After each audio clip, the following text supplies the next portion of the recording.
few weeks ago, I had the privilege of attending a preview session for Stephen Covey's new edition of 7 Habits for Better Living, i.e. 7 Habits 4.0. Now, how many people here know about Stephen Covey and the 7 Habits? All right, quite a few of you. I was surprised when I arrived at this preview session that, one, the 7 Habits is now 25 years old. Yes, 25 years old. Sold 25 million books, and that nothing has changed in those 25 years in those 7 Habits. Nothing has changed. Why is it 4.0? It's 4.0 mostly because that's the thing you say these days, something's 2.0 or 4.0, a catchphrase.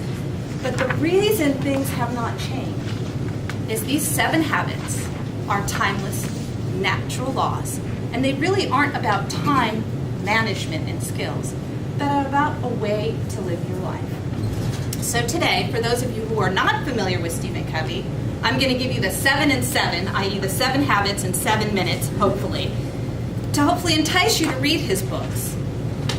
And for those of you who are familiar, perhaps re-engage you, resharpen your saw, if you will, excuse the phrase, on what those 7 habits are about.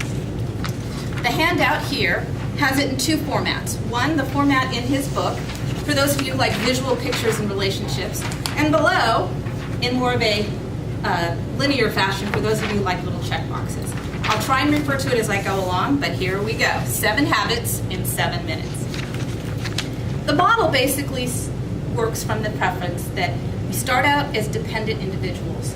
We work and develop our skills to become independent, but to work well in business, in life, in our families, we need to be interdependent and work together.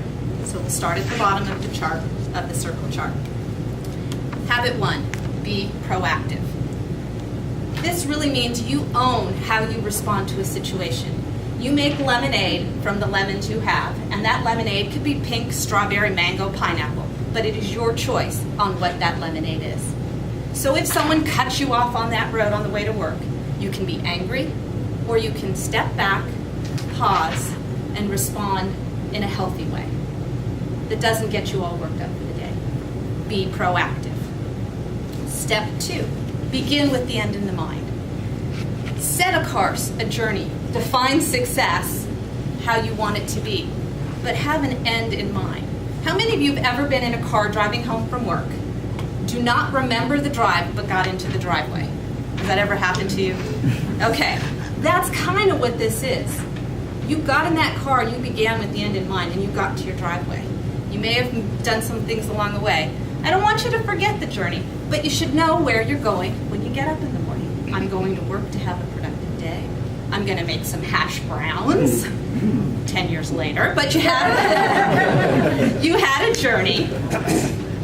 For me, Toastmasters, my goal, DTM. Begin with the end in mind.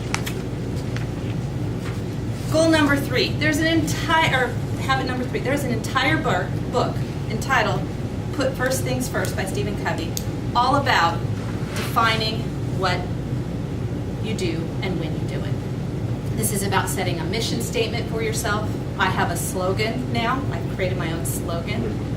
OMD, Own My Destiny. Put first thing first helps you prioritize your tasks. And it all is based on this. And I could spend an entire hour talking about the back of your chart, which is the 4 quadrants of time management. Bottom line, spend your time in the zone in quadrant 2. These are the things that are not urgent but are important. It is not necessarily urgent every morning that you eat breakfast, but it is the most important meal of the day. And if you didn't make time, you'd probably have a worse day. Quadrant 1, urgent and important. There's a fire in the building. You really don't want to think about much anything. That's urgent and important. Get out of the building. Where we spend the time as a society is in quadrant 3. Those things that feel urgent but are not really important. The phone ringing to sell you something else or a political campaign. I'm glad that's done. Some meetings, got to work on the meetings, make them a value add. And what we want to do is move those quadrant 3 items to quadrant 2. Quadrant 4, yes, we all need some escape, but how many times can we spend hours on Pinterest looking for the perfect thing? Yes, that's my escape, but now I've set a timer, 15 minutes, and I'm done. Once we are independent, and we are strongly know of ourselves, we move into interdependence. First thing, we think win-win. Win-win is where the solution satisfies the goals and objectives of both or all parties involved. But to have win-win, you need to first seek to understand, then to be understood. George Bernard Shaw said, the single biggest problem in communication is the illusion that it has taken place. Think about that. I say something to you, I'm assuming I've communicated to it. My job, once I've communicated to you, is seek to understand what you have to say. This is the one course that is the most popular topic in all of the Covey series, is communication. The final habit in interdependence is synergy. This is where the sum of the parts is greater than the whole. 1 + 1 = 3, 5, 7, 9. It's when you are a team and you are producing more than you ever thought possible. Have you ever seen that sports team that doesn't have the star player but wins the game because their sum of the parts is greater than the whole? The interdependence makes us a successful organization. Finally, the things that bring it all together are sharpen the saw. Abraham Lincoln said, give me 6 hours to chop down a tree and I will spend 4 hours sharpening the saw. Take that time, plan your week, plan your day, plan your month. Sharpen your skills. Make sure your priorities are in line with your first things. Make sure your family is taken care of.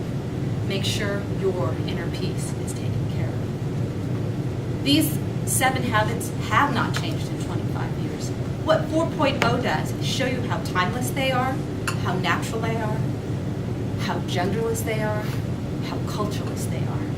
It is an amazing program. I hope I've enticed you to learn more about the 7 habits for those of you who know them already. And for those of you who have not, read Stephen Covey's 7 Habits for Highly Effective. Mr. Toastmaster.